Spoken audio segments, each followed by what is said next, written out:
This week I have been blessed to, or you can say asked to go and teach on marriage as they're having a summer series on marriage at the Eisenhower Church of Christ in Odessa, Texas. And my topic I have been given is strategies of a successful marriage, which I would really like to go over this morning. And I enjoy studying this and putting this Bible study together for this thing. And if you look, they have a flyer. We have a flyer up for their summer series in the foyer, and just there's some really great topics, all dealing with the topic of marriage. But as we dive into this, I like to start with Matthew 19. Matthew 19, looking at verses 3 through 6. Matthew 19, verse 3 through 6, where we see that the Pharisees also came to him, testing him and saying to him, "Is it lawful for a man to divorce his wife for just any reason?" And in verse 4, "And he answered and said to them, Have you not read that he who has made them at the beginning made them both male and female, and said, For this reason a man shall leave his father and mother and be joined to his wife, and the two shall become one flesh." I've always found it unique on how Jesus always, when talked about with marriage, went back where? Where did he always point to? The beginning. So like with any marriage study, where should we start with marriage if we want to be better at marriage?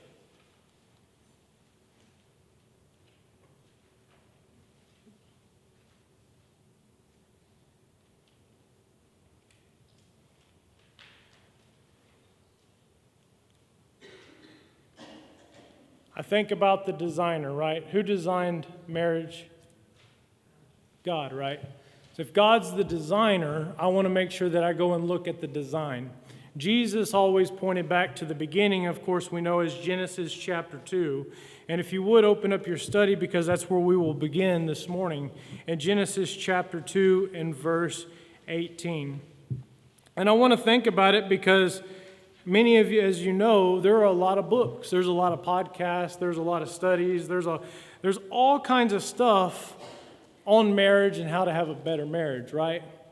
But if we want to get down to reality on where's the best place to look, and that would be into the Word of God that we're going to check out this morning. Because before we ever talk about problems people have in a marriage, whether it be communication, disagreements, intimacy, finances, and anything else, we need to first establish the foundation.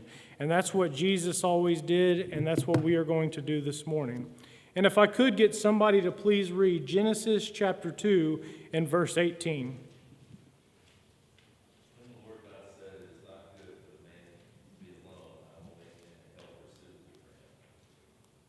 Awesome. So I have some questions there, and the first one is it good for man to be alone? No, it's not, right? What did God provide for the man? A helpmeet. And of course, that next question is, what is that? What is a helpmeet? Spouse? Someone to stand beside it. I like that one. What are some more? A best friend. There you go. Equal, not better, worse. That's right. Of course, I have, a few examples here. Some that are mentioned. This is someone who is there to help through better or worse, good or bad, sickness and health. Marriage is where everything becomes about us and no longer what? I, me, myself, right? We want to think outside of that, because a selfish person will have a hard time building a good marriage, because marriage constantly requires us to think beyond ourselves, to look at the big picture, to look at marriage in the way that God designed it. But I'll also talk about this in a little bit, and I think one of the most important things about a marriage is also that we're teammates on the same team. We are there for each other physically, but also spiritually. Because if you think about it, our helpmeet should be one that is helping us get to heaven.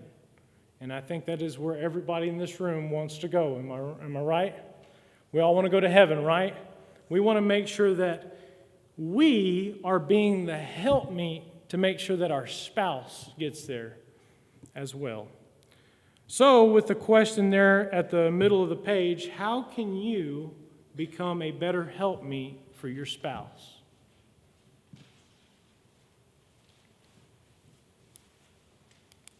Anybody?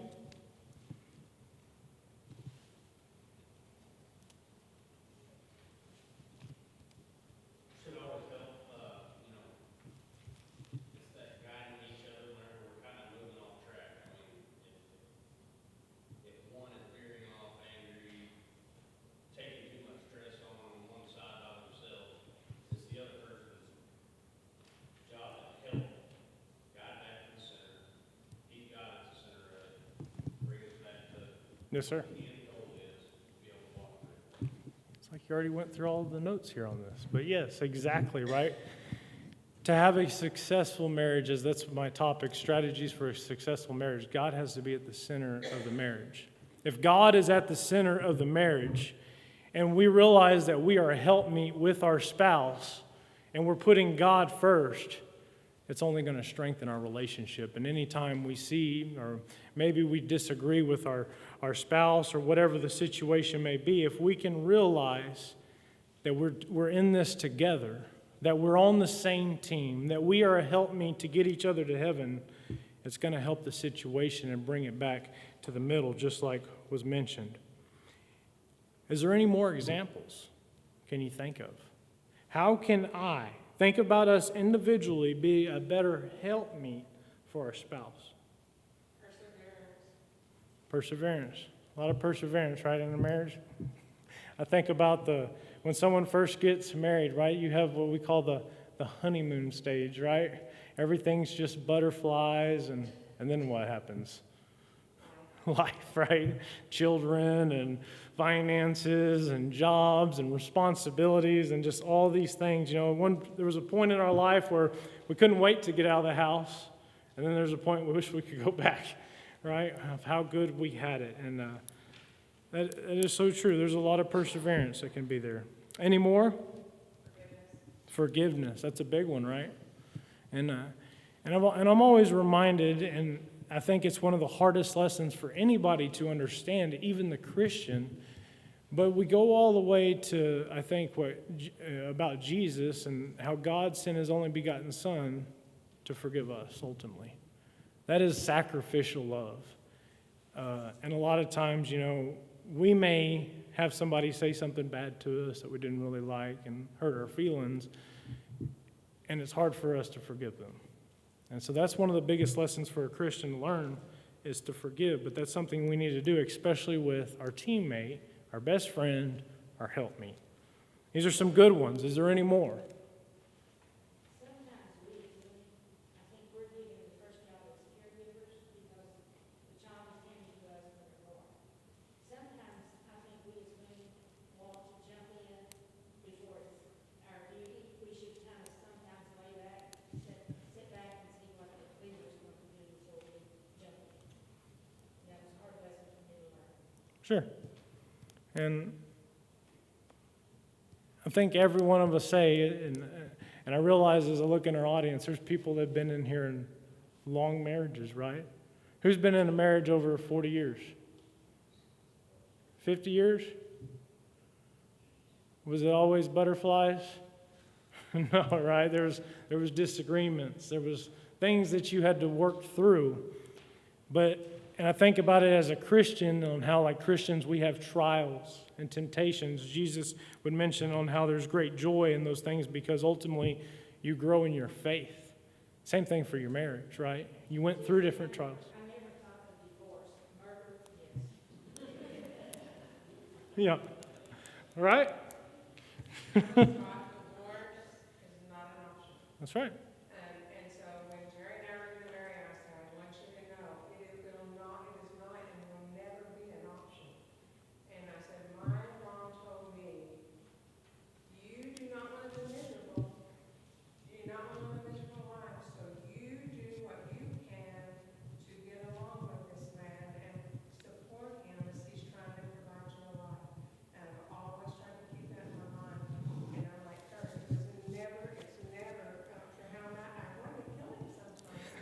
Not Jerry. He's always been sweet. Always like me, but you know what? That's okay. I think God doesn't always like us either. Mm-hmm. But he loves us, and so that's what we have to remember. I don't always, he doesn't always like me, but I love him.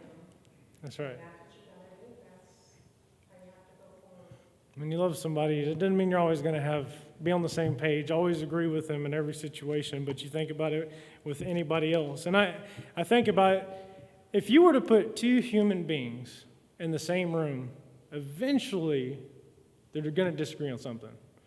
It's kind of like being in here. You know, we could all argue all day about what the temperature should be. Some people are cold and some people are hot. And you're always going to have disagreements. It may be like, I'm sure you've been through this, so where are we going to eat today? It seems like nobody can ever make a decision on that, you know, and that comes to a marriage too. And there's going to be those times, but I do like that comment, divorce is not even an option. It should be something like it's not even in your vocabulary, right? It should be nothing to be said, and I think because of what Jesus, he only gives one exception in that Matthew chapter 19, for no cause shall a man put away his spouse, other than, of course, we know as fornication, adultery. So that is a very great comment. I want to get to, I have 5 strategies in this lesson, and the first strategy that we're going to look at is, as was mentioned a while ago, putting God at the center of the relationship. God should be first and at the center of every relationship we have as a Christian. But let's look at Genesis chapter 2, verses 24 and 25. And if I could get somebody to please read that. Genesis 2, 24 and 25. For this reason, the man shall leave his father and his mother and be joined to his wife, and they shall become one flesh. The man and his wife are both naked and not. Thank you. So what shall a man leave? Father and a mother. I can remember after me and Holly first got married, and of course we got out of that honeymoon stage, and we had our first argument, and we're talking with one of the elders there at Natalia, which is where we're at, and he would give us the story that his dad told him, and that was because every time they would get in a fight, well, he would just leave, and he would go down the road and hang out at his friends, or sometimes he would go to his parents' house. And he would tell them about all the problems that he's having with his wife. And his dad said, I don't want to hear your problems with it. Go take care of it. That's your wife. You go and fix it. And that's the concept here, because when we marry, we are leaving the household. And the father and the mother, oftentimes in today's society, we hear the same thing. You know, people have disagreements, and they run back home to their parents. And then, of course, they're only hearing that one side of the story, so they normally just go with it. And we always have to realize when it comes to anything that there's always two sides. Yes, ma'am. My mother told me when I married not to tell her he cried about law, because I was a little girl and she would forgive me because she always knew the law. And that's a good one. Think about that. You take all that information back to your parents, your best friend, or whatever, and then let's say 10 years down the road, everything's better. Well, that's all that's in their head, is the old Jesse, or, you know, put your name there. So that is a very good point. We don't want to put those thoughts. Ultimately, we are a helpmeet. They are our helpmeet, and we are doing everything to get them to heaven. Doesn't mean we're going to agree on everything. So we are to leave our father and mother. The second one, we're to cleave to our spouse. But the third question there is, what do we become? One flesh. What does it mean to become one flesh?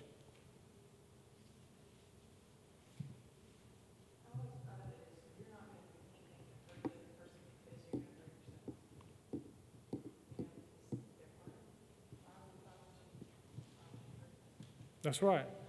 And you take this to what Jesus says in Matthew 19. Man cannot separate what God has brought together. Why does Jesus say that?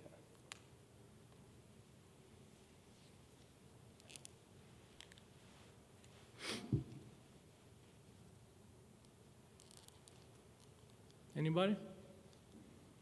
We live in a time and a society where you get mad at your spouse and you can go down to get an attorney and go to the courthouse and you can file all this kind of paperwork, right? But if it's not what Jesus says in Matthew 19:9, if it was not for fornication or adultery purposes, what does that piece of paper mean? It's just a piece of paper. Because ultimately, we will always be married to that person unless they cheated on us. That's what Jesus is getting to. And I wish we could see the spiritual aspect of it, but that day when we say that I do, for better or worse, in sickness and health, and we could go on through the whole thing, God puts us together, something that we cannot see, but there's a spiritual bond there that cannot break. I thought about doing this. I did a demonstration on this one time. If you were to take two different colors of Play-Doh and you were to sit here and smash it all together, could I ever get those original colors back out? I can't, because there's always a connection there. That's the way a marriage is. There's a spiritual thing there that cannot be separated. A piece of paper is just a piece of paper with our government, and every government in the world has their own definition on what it takes if you can even get a divorce. But in God's eyes, there's only one exception. And of course, that's Matthew 19 and verse 9. To have a godly marriage, it must be God-centered, being the husband and a wife are joined to each other, but both must also remain in fellowship with God. And if you look at that next page, I have what I call the fellowship triangle. I can remember the first time me and Holly ever had problems in a marriage. My preacher drew this. And you can put you and your spouse there. Because ultimately what it is. And I want you to think about it, because if I break this relationship, what also do I break? And I want you to look at that verse. Somebody please go read that. It's either in point number 3, 1 Peter chapter 3 and verse 7.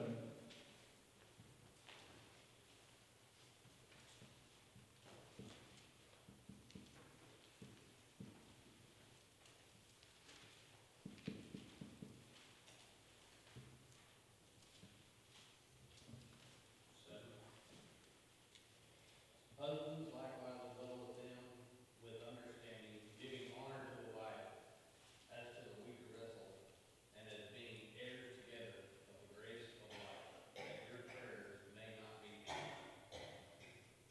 What is the last part of that verse? That your prayers may not be hindered. If we break communication, if we have a bad relationship right here, it affects this.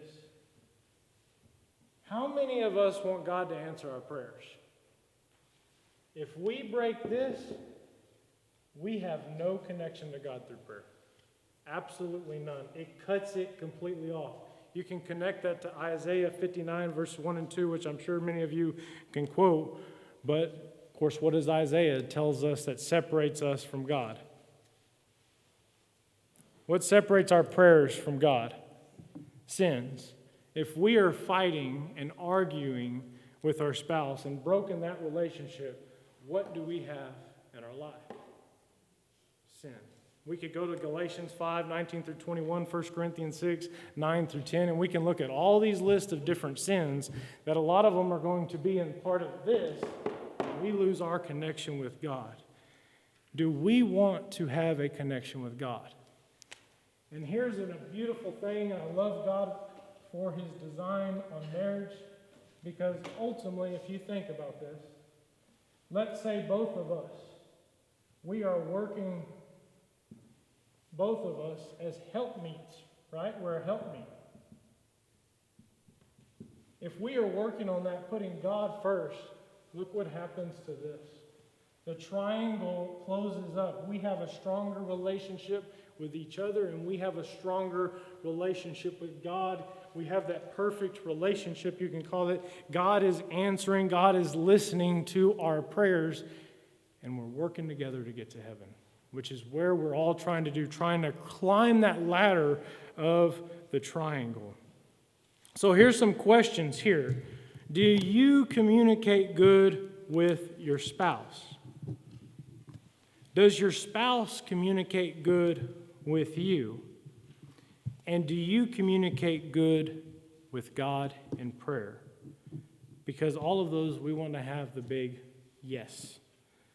That last one, though, is do you communicate good with God and Bible study? Because we think about our relationship with God. We could go to Hebrews chapter 1 and verse 1 and 2 and see how God talks to us today, and ultimately it's through His Son, which we know as the Word of God. In the beginning was the Word was with God, and the Word became God. John 1 and verse 1. We want to make sure that we have a good relationship with our Father, and we get that through study and in prayer. It's not something we get just Sunday morning and Wednesday, but we are in constant study and building our relationship with God. But a beautiful part of that, if we're constantly in study, guess what we are also going to be studying throughout the Bible? Marriage. You know, the Bible is full of marriage. Matter of fact, I have a huge study on this, on marriage, that I'm constantly adding to, reading books, putting new information on that I used to study with people that are getting married or having problems in their marriage. And these are great things. That's through study. And you know what I love about the Old Testament? The Old Testament is full of stories of good and bad marriages. You could have the Nabal and Abigail marriage, or you could have some really good marriages, right? Like Aquila and Priscilla. There's great examples. But that 1 Peter 3:7 that we looked at, can problems in our marriage affect our prayers? Of course it is yes, right? When we become one flesh, this is more than just the physical relationship. It also includes that spiritual relationship. We need to help each other get to heaven and never forget our obligation to one another. So I want to ask this question. What is one spiritual habit you and your spouse could strengthen together right now? Would anybody like to give an example? What is one spiritual habit that you and your spouse could do to strengthen your relationship with each other and with the Father? Pray together, right? Isn't it a beautiful thing when you hold hands and you pray together? What about study God's Word together? That's a good thing to do too, right? Open Bible in the home, maybe reading it with the whole family, not just the spouse. Do these different things. Any more?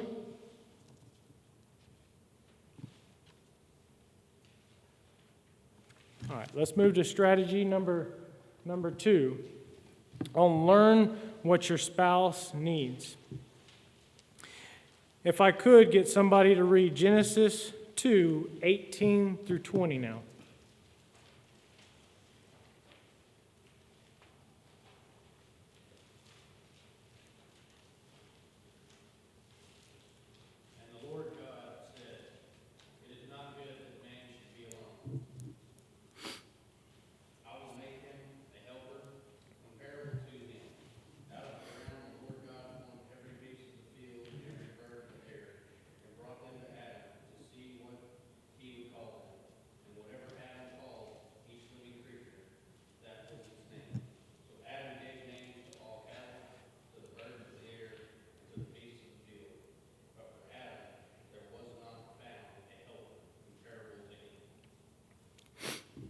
All right. Every spouse have needs that matter deeply to them. Every one of us in this room have needs that we need to be met. And I have given them some examples there. I have a wonderful book on this. If you've never read it, it's very good. It's one of the best books I like on marriage, called His Needs and Her Needs. And the whole idea of it is you need to know your spouse's needs. Because if you think about it, do husbands and wives always have the same needs? No. And normally if we would put them up on a chart and we would list them, they're normally the opposite. What a man needs and what a woman needs. So I have here a list. And on this, I want you to do this. You don't even have to say this out loud, but I want you to write this down. What are your top 5 needs? And of course, put those needs in order. And then under that, and do this with your spouse later, I want you to ask them, this is homework, ask them what their top 5 needs are. Because ultimately, and his needs or her needs, they wrote another book called Building a Bulletproof Marriage, like one where there's never going to be adultery or anything, because ultimately, if we realize that our spouse is our helpmeet, that they have needs, and we are fulfilling their needs, how do you think that's going to work in the relationship? Do you think it's going to grow or weaken? So somebody give me, I have some examples mentioned, but what could be some top 5 needs for people? Communication. Patience.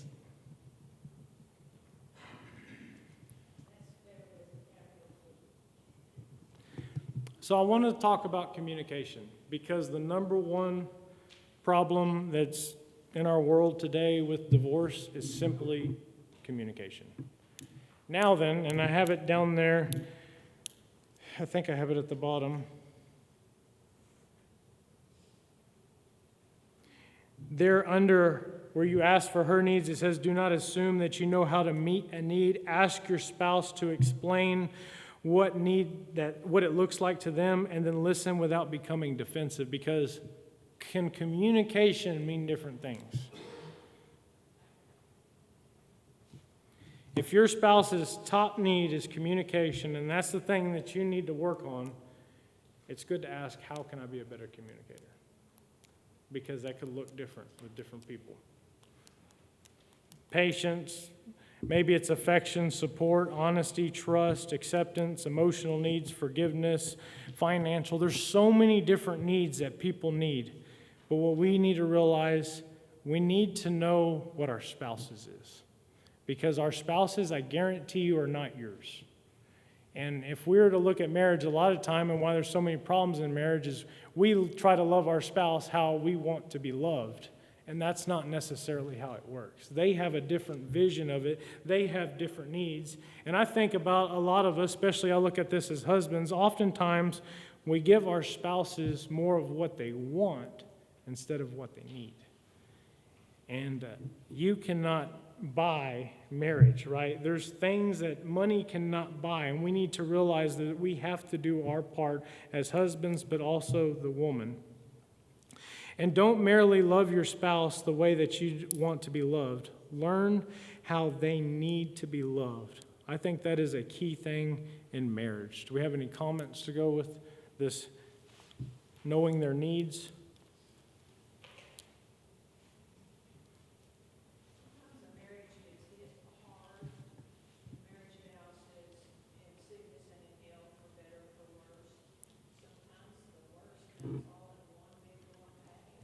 That's right.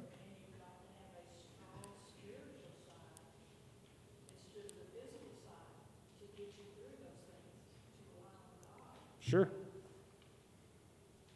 We've all got storms. That's my sermon today, about storms. We've all got storms, and we're all going to have them. You may be about to get into one. You may be in the middle of one. You may be just coming out of one. But we learn from those storms how to deal with the next storm, even in marriage, whatever it may be. Any more?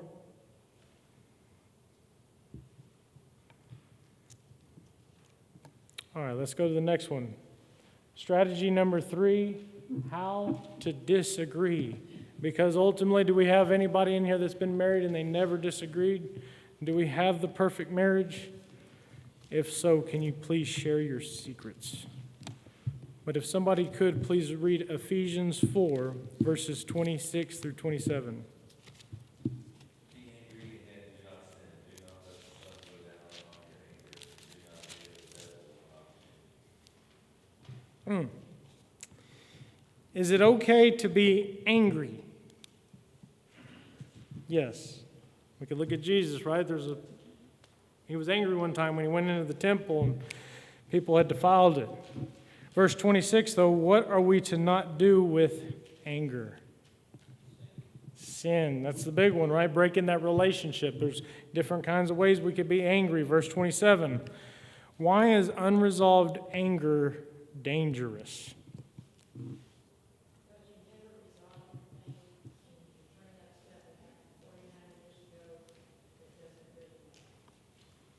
That's right. I've gotten to speak with a lot of different people on, bottom down, why they are in the argument they're in, and a lot of times, guess what? It's over the most silliest thing. It's kind of like you've probably heard of splits in a church, in a congregation. A lot of times it's not over something doctrinal, it's over something silly. We don't want that to happen to us. In a successful marriage, it's not one that never has disagreements. And like I mentioned, you could put two people in a room. It could be your best friend, which I hope is your spouse anyway, but eventually you're going to disagree on something because every relationship will have arguments. What matters is how those arguments are handled. We need to remember that we are Christians who love each other and conduct ourselves like Christians no matter what, even when we are very mad and upset. When you have those thoughts, like Linda said, where there's not divorce mentioned, but I want to kill them, right? There's been that time, I think, in every relationship. What we need to do is realize marriage is not about winning an argument. We need to fight the problem and not our spouse, and realize that your spouse is your teammate and not your enemy. Who's the enemy? Satan. What does Satan want in your marriage? Do what? Division, right? He wants to divide your marriage. He wants to divide your house. He wants to divide everything. And you know one of the strongest places that he can do that? If he can split the marriage, he can split everything else. And we need to not give room for Satan in there, because if we have a disagreement with our spouse and we never handle it, is it going to get better? No. And you think about it, you've had disagreements maybe with somebody at work or at school or whatever it may be, and oftentimes if you're trying to avoid each other, what else is going through your mind? Bad thoughts, right? Not good things, right? And then the relationship just gets worse and worse and worse. The same thing goes for a marriage, because the key thing that needs to be in a marriage is, guess what? Communication. And if we're not communicating about the problem, we're never going to solve it. Somebody please read Ephesians 4:29 through 32.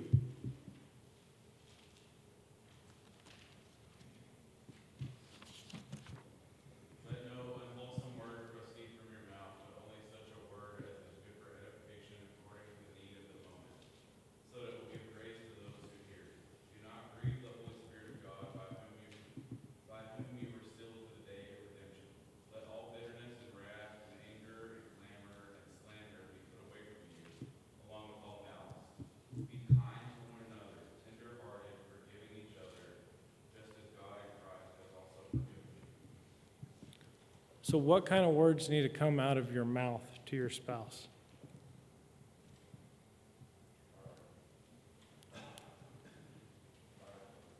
Kind words, right? Something to build up, something to encourage. Why do we do that? They're our helpmate. They're our teammate. They're on the same team. We don't want to say something that's going to take 10 years for them to let go. Even though we may go say sorry in the morning, sometimes those words can be very hurtful. Verse 31, what do we need to put away?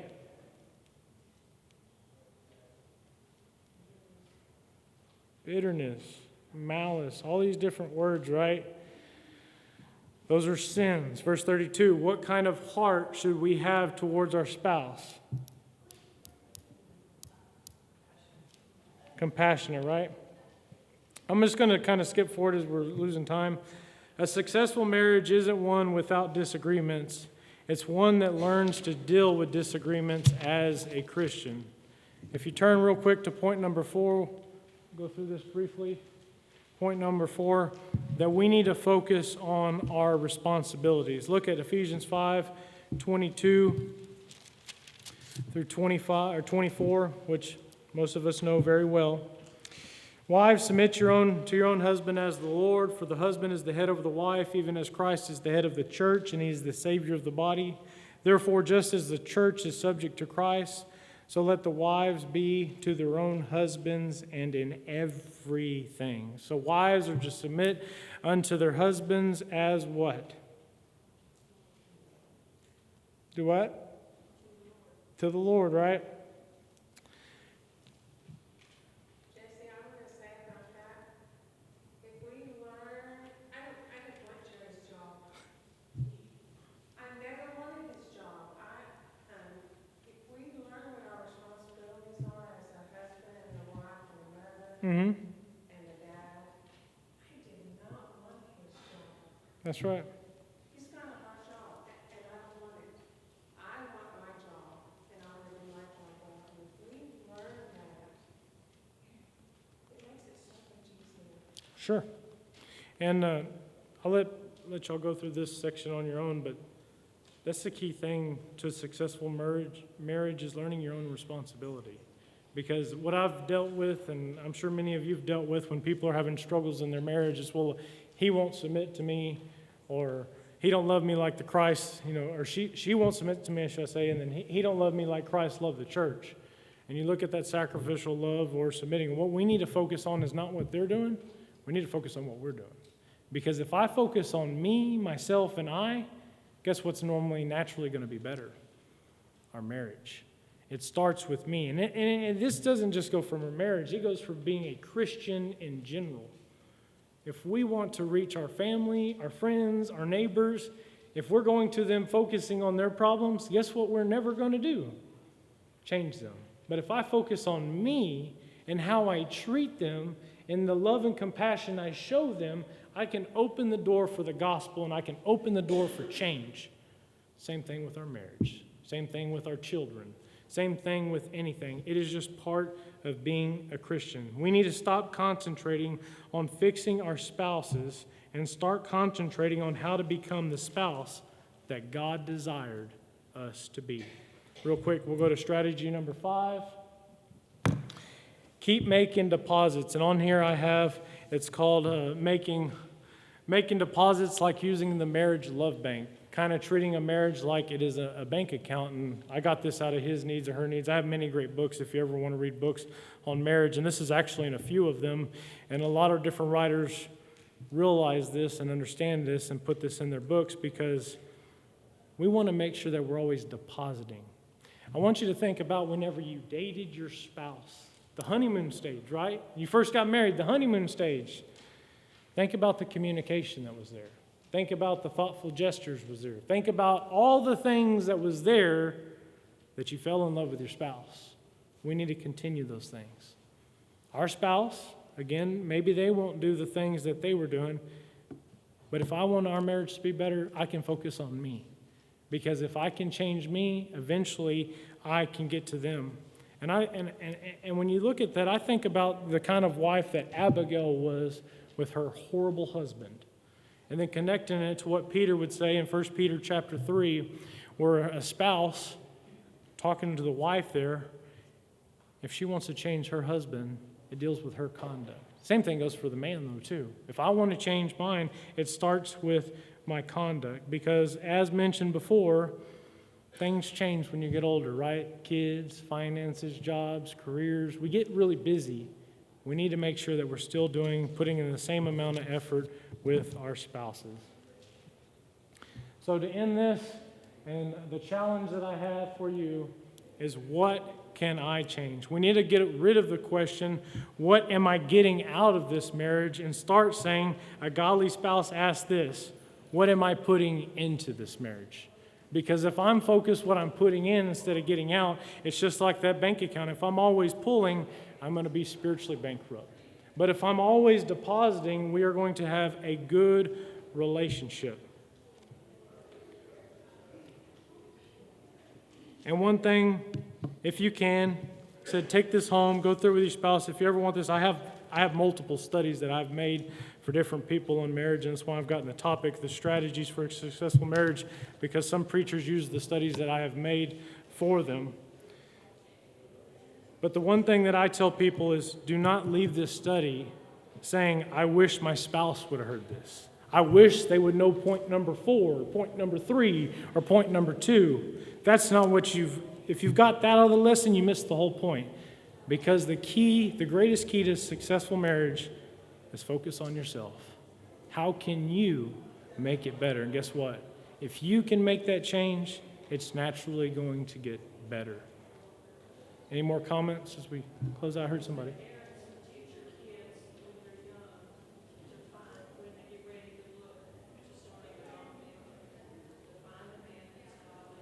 Oh, sure.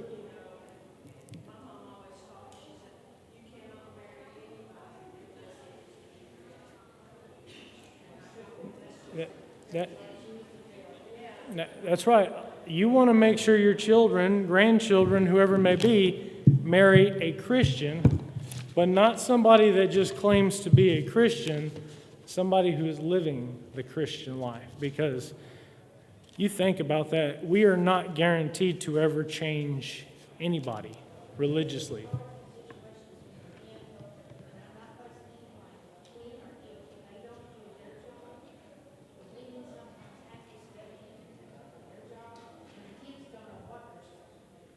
That's right. If there's division in the marriage, there's going to be division in the house with the children and everything. When we pick our life mate, that is one of the biggest decisions that we make in our life. And we need to ask ourselves, is this person going to help me get to heaven? Because if it's not, if it's just you're marrying them for lust and other kinds of things, you're going to have a terrible marriage. But if the focus is, I want to help me, I want somebody to get me to heaven, this person fits that category, and I'm going to focus on me and doing everything that I can to make this the most successful marriage, guess what's going to happen? It's going to be better. I can't hear you. The leader what? Oh, yeah. No. The boss is the Lord, who is the head. And he's the one that teaches us about marriage. And when people had questions about marriage, he went back to the beginning, to God, the creator of the marriage. Had a good Bible class. If you ever want any studies on this, books on this, I have all kinds of information on marriage. Thank you all.